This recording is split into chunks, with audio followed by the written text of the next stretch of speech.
मजाले चर्छ यिनीहरूलाई मराक मराक मराक खान्छ है खाउँ खाउँ लाग्ने त्यही हतपत हुँदैन होइन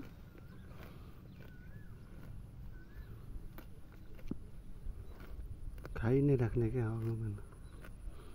त्यो त मजाले पाक्छ है यत्रो बलियो रहेछ त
डराएको म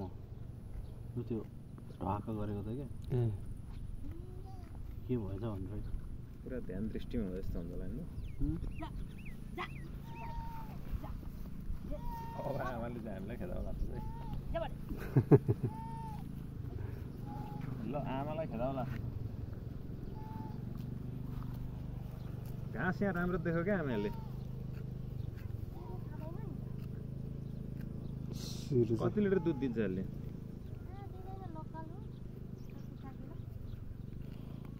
तर अर्ग्यानिक दिन्छ नि त होइन कौन्दी कसरी घाँस खाएर दुध दिने त अब सबै दानाको हो है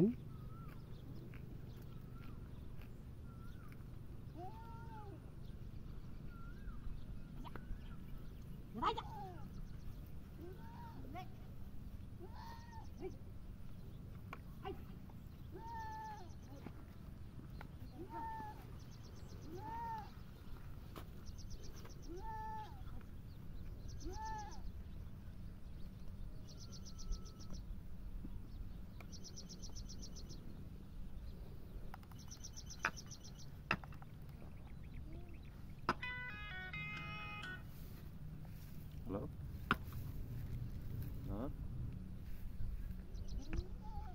ए भयो अरे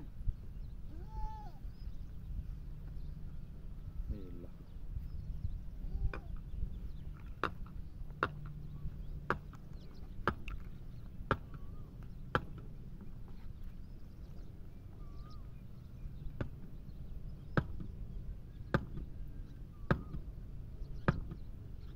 ल यति बेला हामी फोकल्यान्ड टापु यो एयरपोर्टको विभाजित जग्गाको आसपास छौँ हामी यति बेला हामीसँग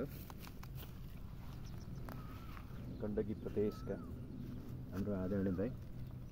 मनोज दाइ यो आसपासको यहाँको दृश्य चित्र बनाउँदै हुनुहुन्छ दाइले एकैछिनमा कला प्रकट भइसक्यो भन्दा नि हुन्छ धेरै बेर भएको छैन यति मजाको यहाँको यो घर यो रुखहरू अनि यहाँको इन्भाइरोमेन्टलाई वातावरणलाई ट्याक्कै एकैछिनमा कैद गर्न सफल भइसक्नु हुँदै गजब यो कला भन्ने कुरा नजान्दा चाहिँ एकदमै गाह्रो यो जानिसके पछाडि सजिलो हो कि क्या हो यो धेरै लामो सङ्घर्ष यो अविरल दाइहरूको त अब एक खालको धेरै वर्षको साधना पछिको यो कला ठ्याक्की ठ्याक है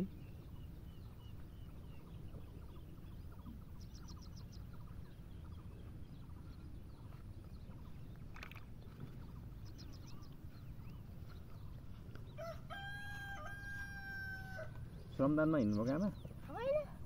ढुङ्गा बोकेर हिँड्नुभयो त ए